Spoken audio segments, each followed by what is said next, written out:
All right, it's Daniel. Okay, like I said, today I want to do a video about sighting in and breaking in a barrel. And what I've got here is the Henry 4570, case hardened octagon barrel. And my dad wants me to go ahead and get it sighted in. Well, I'm going to do it the right way. He went and had a scope put on it, and they bore sighted it. My experience is when someone goes in there and buys a new gun or gets a new scope and they bore sight it, they take that as testimony that that gun's ready to go deer hunt. No, it's not. Bore sighting just means that at 20 yards you should be hitting paper and you can start sighting in your gun.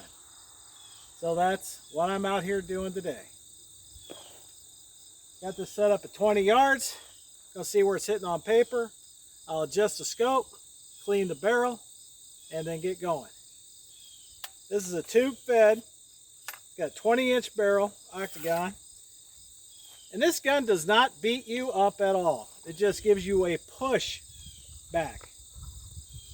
And once you see this here, this bullet, because these here are 325 grain hardened.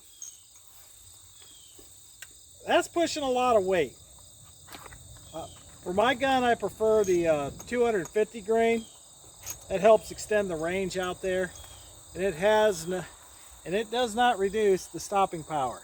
That's a big old bullet.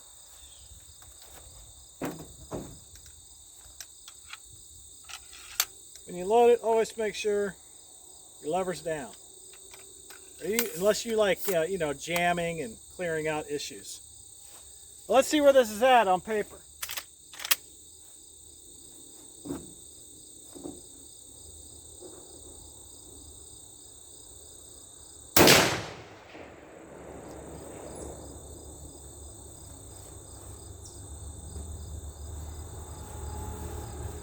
When I squeezed off, I was at the 9 o'clock on the red X.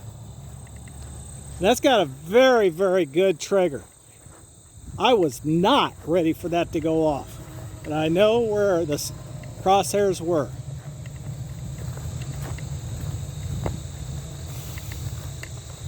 So at 20 yards, if you were shooting at a deer, this would have been a very marginal shot because I was holding right here and it hit there.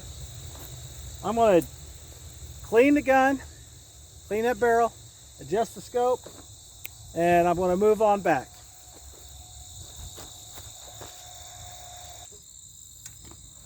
All right. What I like using, breaking in a barrel, is a muzzleloader product. It's boar butter from Thompson Center. It cleans and it protects the barrel. And with this method here, especially especially with muzzleloaders, you can get that second shot loaded after you take your shot out in the field. Very easy, and it's so much more easier to clean. A lot less patches. They say in the long run, you get a more accurate gun, and it saves you time and money. I gotta use a lot of patches, but not too much. I've already adjusted the scope.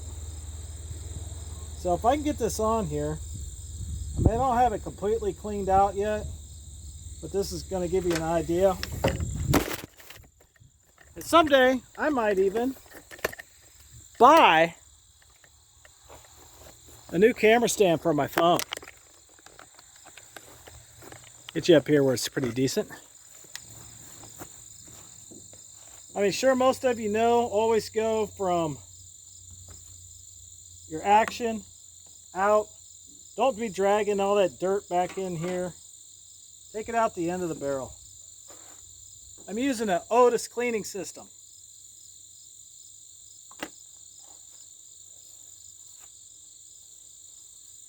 But yeah, this thing's still pulling out a lot of gunk.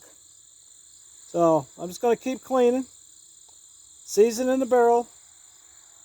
This takes a lot of time, a lot of patience, but at the price of ammo these days, it's worth taking your time.